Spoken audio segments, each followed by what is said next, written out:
episode of Open Book, Discussions with the Backyard Bookkeeper. I'm Erin, and we're so excited to have Julie Delong, the COO again. Hi, Julie.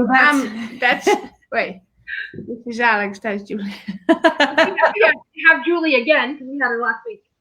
And have Alex, the CEO of Backyard Bookkeeper. Oh, did I get them mixed up? You have the two founders here. That's what matters. That's a better way.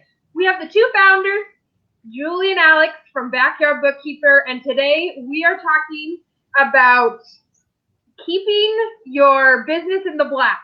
So this is great preparation for Black Friday, and we're really excited. Thank you so much for taking the time. Of course. We're excited. We're just going to get right into it. And thank you those for joining us, and also welcome to those watching the replay as well. So our first question is, what are the most common mistakes small businesses make that prevent them from staying in the black?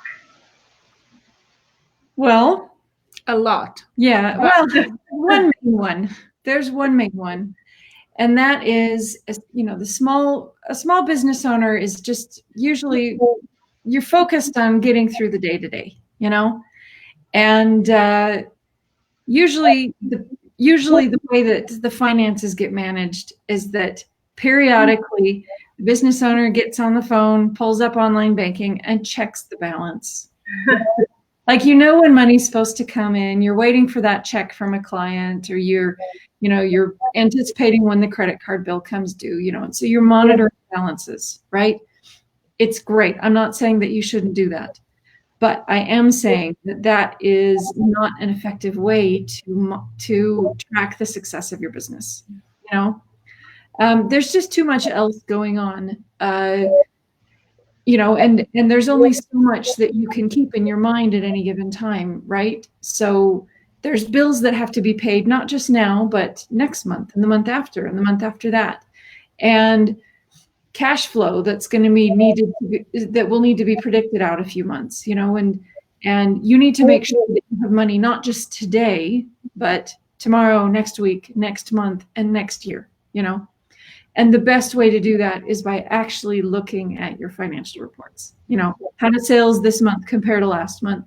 What are the trends in your expenses, and what are the bills coming up, and you plan it out. So don't just rely on how much money's in your bank account. Yeah, the second mistake, in my opinion, that all including we did it at the beginning, is that we try to do everything ourselves, and we forget the very easy math principle here, is that to make money, you have to spend money.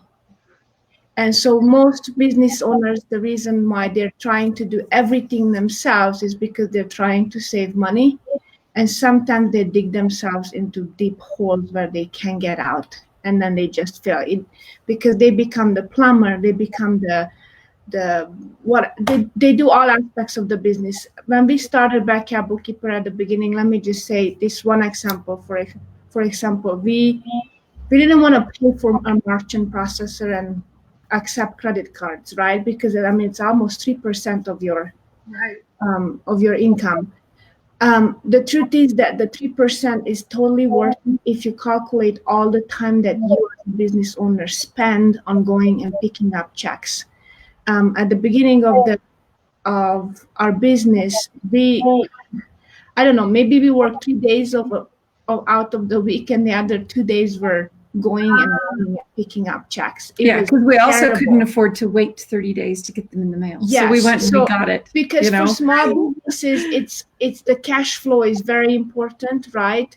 Because a lot of small businesses don't start out with the debt, don't start out with some kind of funding. They do it all themselves, right?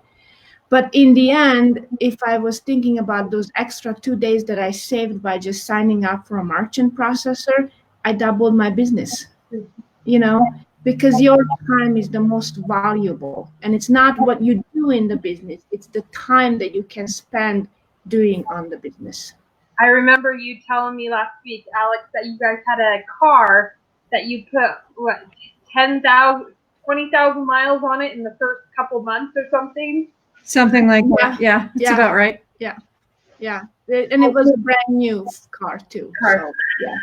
Because we were driving up from Lehigh to Bountiful, like every day. Yeah. So it's not worth it. Like, you have to understand, to make money, this is a very easy equation. To make money, you have to spend some money. Right. Well, great. Anything else you want to add? No, I'd say those are the main points. Yeah. Okay, great. So next topic. Is all debt bad? No. Sorry. Your thing vent is really loud. Oh, So it's gonna be, my computer. yeah. Okay. We're here. Sorry. All right. Technical So difficulties. this kind of segues very nicely to what we were just talking about. No, not all debt is bad, but when you take on debt that you intend for the business to pay back, it's really important that you have a plan in place, right? Don't just rack up the debt and not have a plan for when and how to pay it off.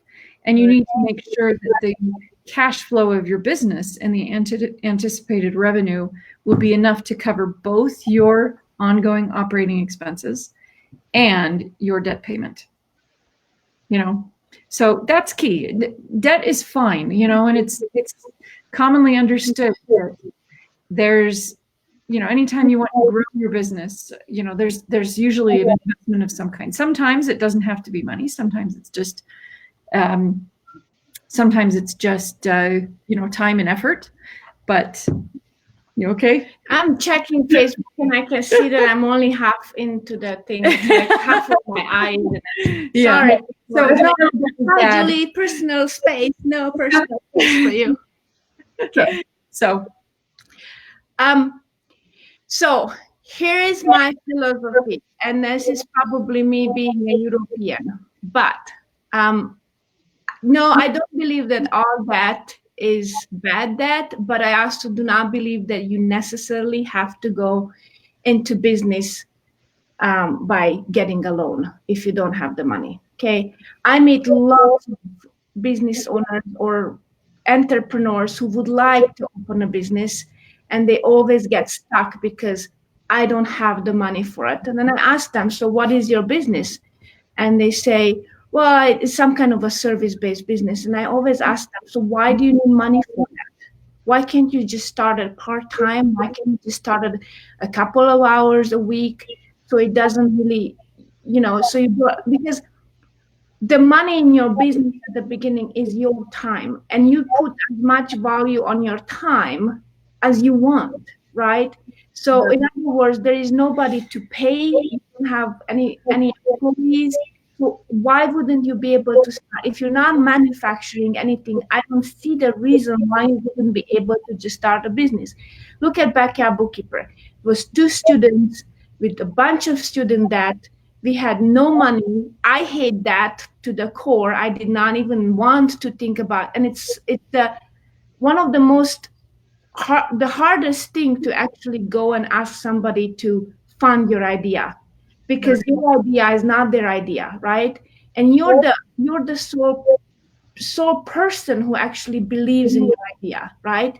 So for me to actually go and at the beginning when we started this business, if we would have gone to a bank to ask for a loan to start this business, they would have laughed us out, right?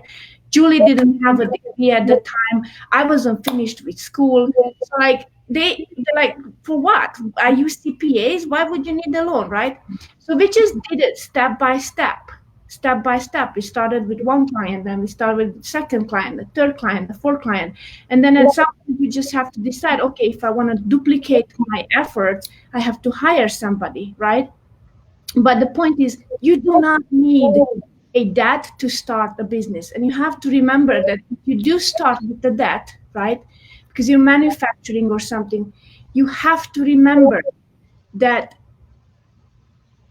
basically that means you're working for somebody else.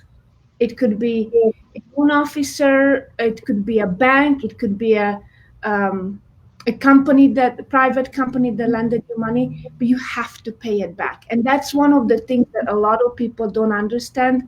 And I think a lot of businesses fail is because they think that like getting funding is security. It's not security. You have to pay it back eventually, and businesses just fail because they cannot pay back the funding that they got.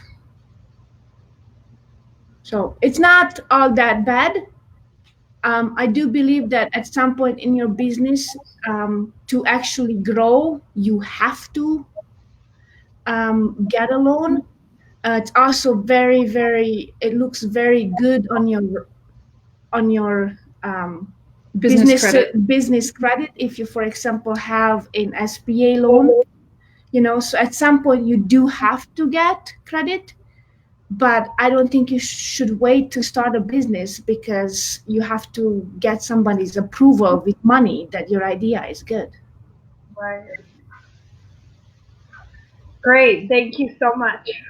Mm-hmm. That's great. Okay, so third question. Where can I get funding for my business? If that's a route some people need to take. Yeah. So, of course, so we say that we started the business with no debt, but we still had to set up the LLC and we had to buy the business license. That was a few $100s, right? Right. And we were maybe a year in when we went and we got $1,000 overdraft account at the bank, Sure. So you do have some cash needs, immediate cash needs right at the beginning, even if you are able to generate revenue very quickly. So for those needs, first of all, start with what you have personally. If you've got personal cash reserves, go ahead and use that. Be careful, of course, not to jeopardize your personal financial situation. And we talked a little bit about that last week. Another thing that you can do is if you have a credit card, a personal credit card, ideally it should be one that's paid off, and you want to use that for the business, and you use it only for the business, and you cover some of your expenses with that, and then you pay it back from the business, and you would just track it in your bookkeeping. That's another really easy option for funding expenses. You can ask friends and family. Again, be wary of asking people to commit more than they have. That's an important point to make. And then go to the bank. That would also be one of the very first places that you should go to talk to people about options. And when we talk about funding, that doesn't necessarily mean that you need like a great big loan that you've got to put together a business plan for and projections and all that stuff. You don't generally need to do that. Go talk to your bank. Credit unions in particular are really good about this. And just ask about options for additional cash, right? So a credit card attached to your business account or an overdraft account are really easy things to get. And those are generally dependent on your personal credit. And so, then it belongs to the business, and it will get paid back through the business. Beyond that, you can also go out and you can get SBA loans.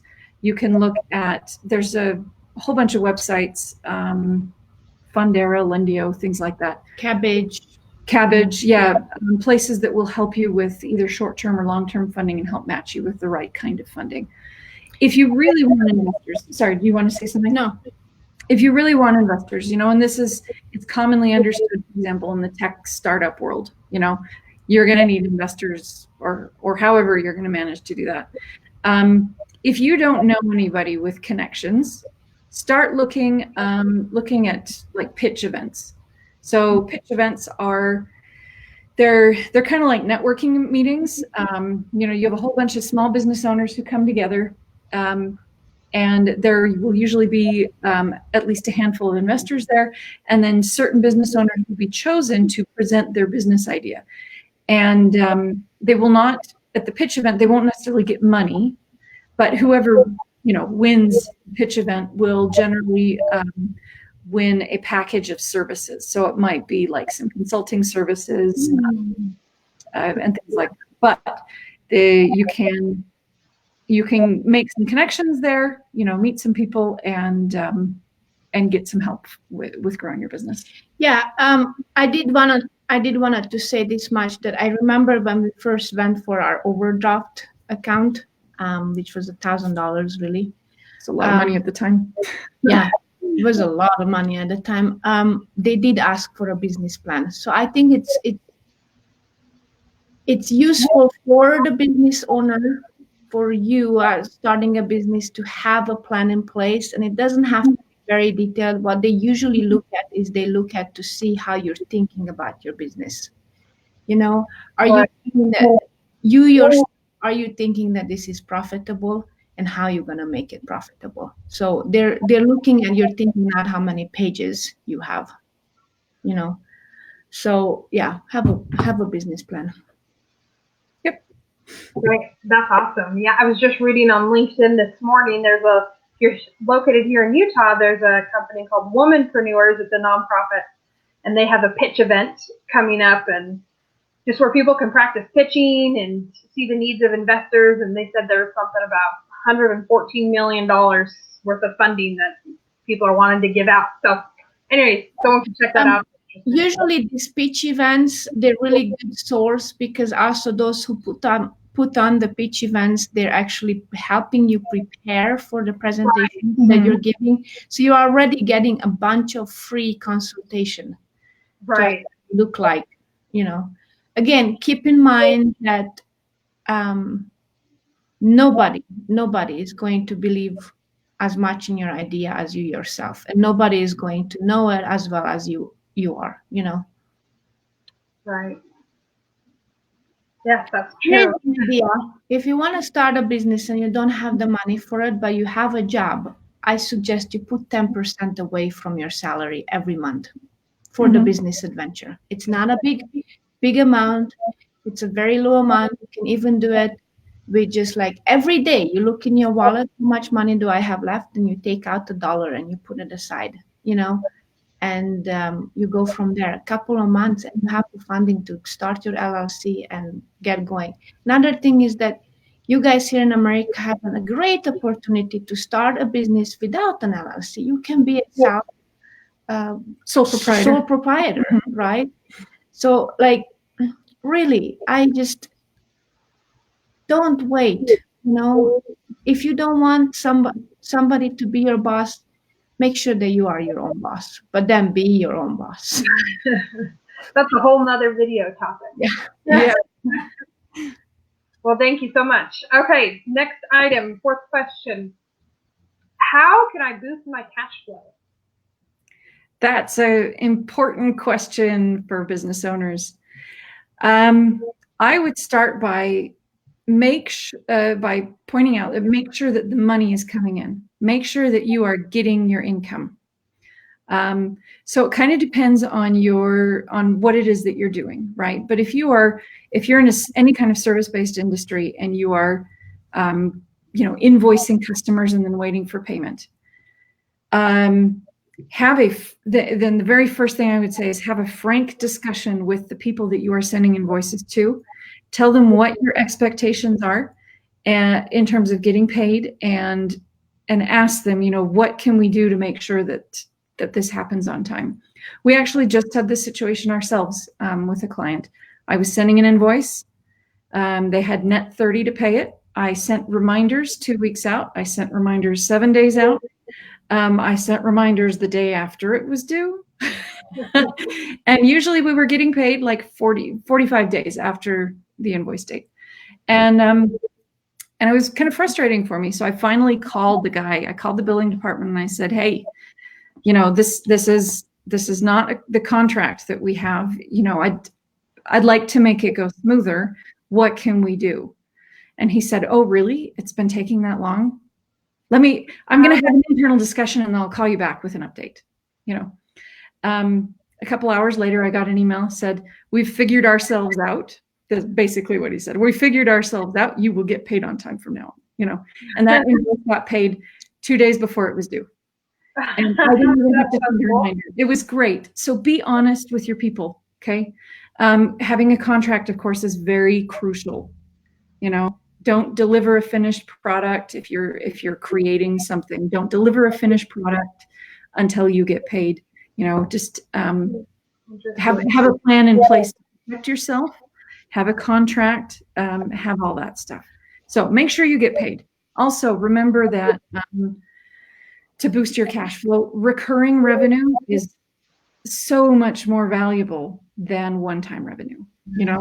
So if you have a store, if you have any kind of retail product, have a plan in place for getting customers to come back. Maybe collect email addresses and send them promotions through email, things like that. Get them to come back to you. That recurring revenue is so crucial to the success of your business. Another thing is to make sure that you're paying your expenses, right? So with a lot of things, you have options to pay annually versus monthly.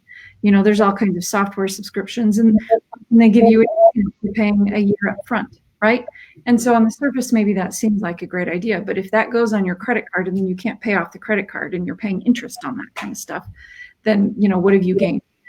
So if you need to even out your cash flow, one option would be anything that's, we'll see if you can get it on a monthly payment plan, and just pay a little bit towards it each month. Someday when you've got a bunch of extra money, then you can start taking advantage of those discounts. But for the beginning, see if you can smooth it out over the month. Another really crucial piece is to budget how much you take per month. So there's a couple different ways to do this. You can take a percentage of revenue and pay that to yourself. You can just choose a fixed amount that you're going to take out each month. It kind of depends on what you're doing, but make sure that you are planning for it. That's the key. Don't just be, like you check the bank in the morning. Oh, that deposit hit that I was waiting for. I've got $3,000. I'm going to go, pull that out and pay it towards my personal credit card bill, and then the next day you remember, crap, I've got a business, I got to pay my lawyer, and you can't afford to do it because you just took all the money out of the business. So have a plan in place for how much you're going to allow yourself, and leave a little bit of money in the business. The true stress in a business starts when you decide to go full-time in your own business, because then everything is depending on how much money you can bring in. And if you have a family, if you have children, if you have anybody that you have to take care of, then the stress is even bigger on yourself. So I recommend first plan it out when you're ready to go full-time in your business, and always have a second source of income. Why? Backup. Yep. If you're starting a business without funding and without to secure what you get a certain amount of money that's enough for you for your livelihood, then make sure that you have a second source of income. And even in the business, when you start out your business, constantly think about what other service can I add to my business to bring in more sources. Like if you're thinking of any of the big companies, Apple, Amazon, any of these big companies, they don't have a source from one product. They have a source of hundreds of products.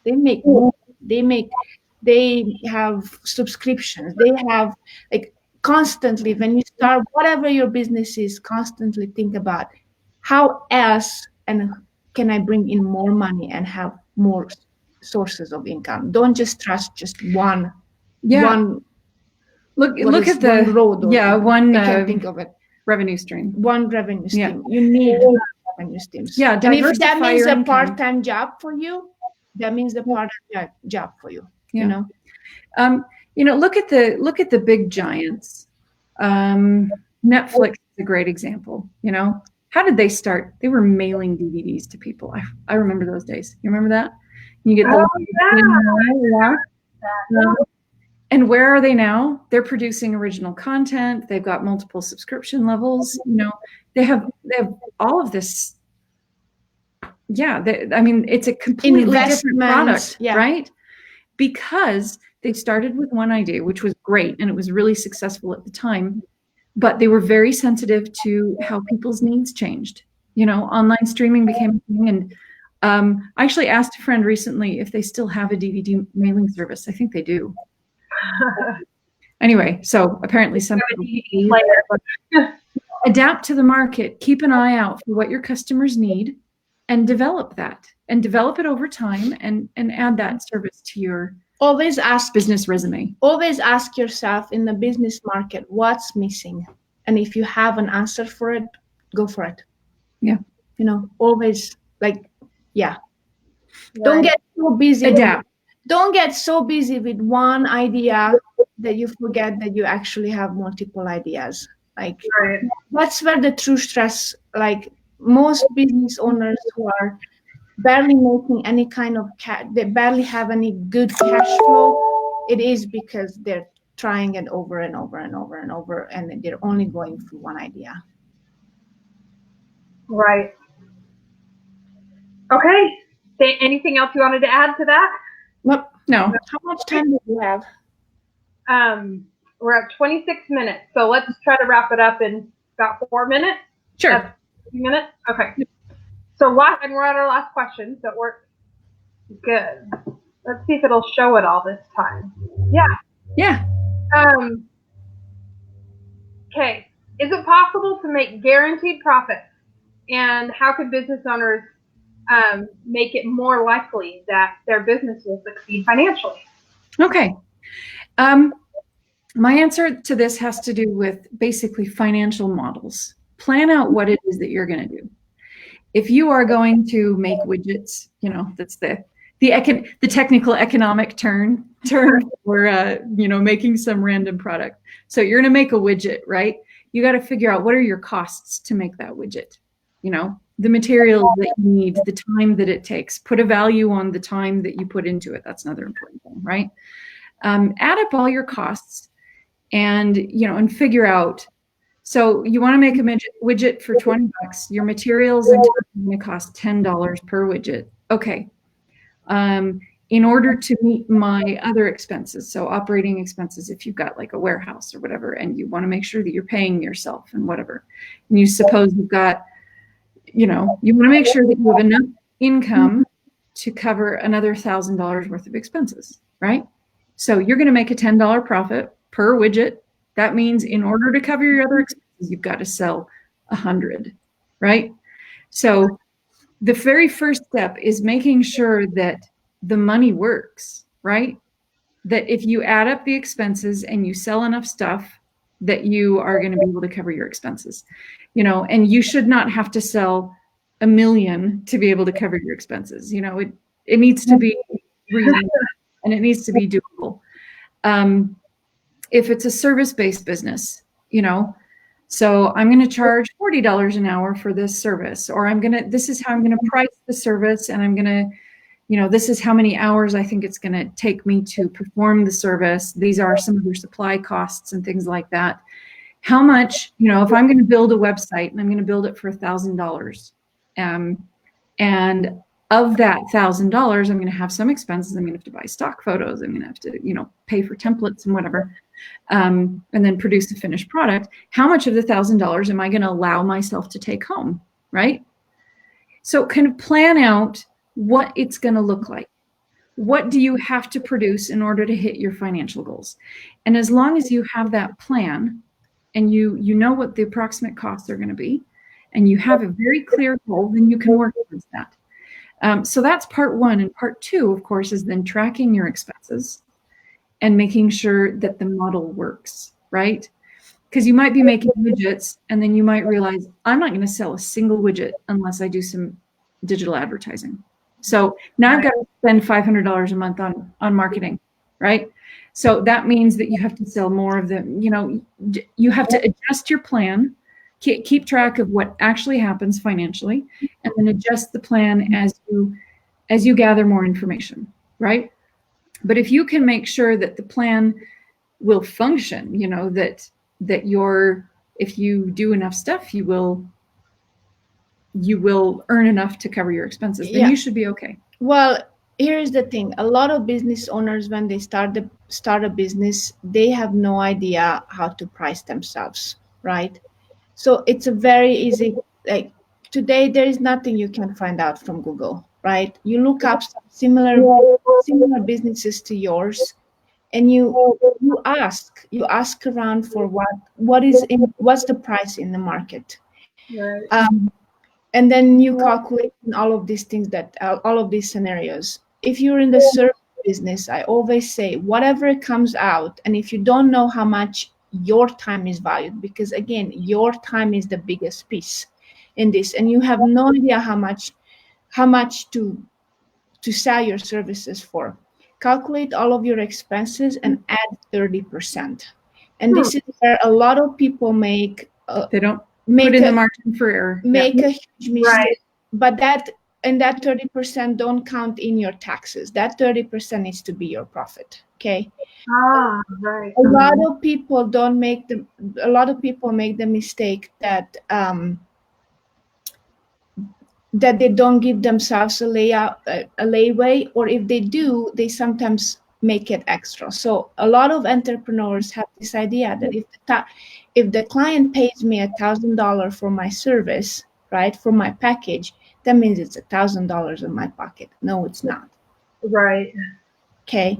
You have to pay your vendors. You have to pay all of those people. It's not $1,000. And it's very important what Julie said. Decide how much you want to take home from the beginning.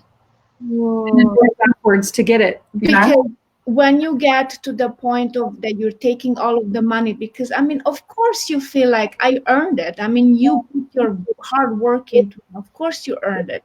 But if you take it all home, then the business is not really a business. We haven't even talked about this. Like, you have to be able, if you want a successful business, you have to separate the business from yourself. Okay, you are just one person who's working on the business. Okay, but the business needs to be a separate entity, because if it depends on you, and it depends on you if you keep taking out all of the money, then a business is not a business, because it doesn't have its own money. It doesn't have its own livelihood, right? Mm-hmm.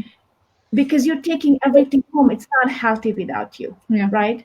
So make sure that your business is a separate entity, that you leave a little bit in it, that you can pay your expenses. Again, you have to spend money to make money. One thing that's worth mentioning is if you're brand new to this process and you have no idea, right? A really good place to start with good information is something called Profit First. There's a book, there's a website, you can Google that, but it's a program that helps you keep your eye on the prize from the very beginning, and make sure that you get paid. The idea being you get your profit first and then you pay everything else. It's a lot more complex than that, but right. My profit. It's profit first. Profit first. Profit first. Cool. Okay. Yeah. So here is another shout out. This is my business Bible. I believe every business owner, doesn't matter on what level you are at, you must read this book. It's called The E-Myth Revisited by Michael Gerber. It's my business Bible. That's the book, and that's the reason why we're even successful at what we're doing. My brother-in-law, who's an entrepreneur, and his business recently got bought in Las Vegas, his IT business, he swears on that book. And he's like telling my husband, you guys gotta read this. It's my business Bible. Yeah. Everything is based on important principles. Yeah. Great. Okay. Well, thank you so much. Like we said, if anyone has any questions over the weekend, post them down below and we'll go in and comment and we'll be able to answer them throughout the weekend. Thank you so much, Julie and Alex, for taking your time. This is such valuable information. So I'm so excited to keep it growing. Next week is actual Black Friday. So Alex will just hop on for a few minutes and just kind of say hello, the things that they're grateful for, and it'll just be a few minutes. So the following week, which is December 6th, the Friday, we're going to have a special treat and a special visit from St. Nicholas? No, Father Nicholas? Well, it's St. Nicholas. St. Nicholas Day. On St. Nicholas Day, visit from St. Nicholas. And he'll tell all about his history, and we have some European roots and the founders of Backyard Bookkeeper. So it'll be so cool to hear about St. Nicholas and what he does. So look for that. And thank you so much. Thank you. Thank you. Bye.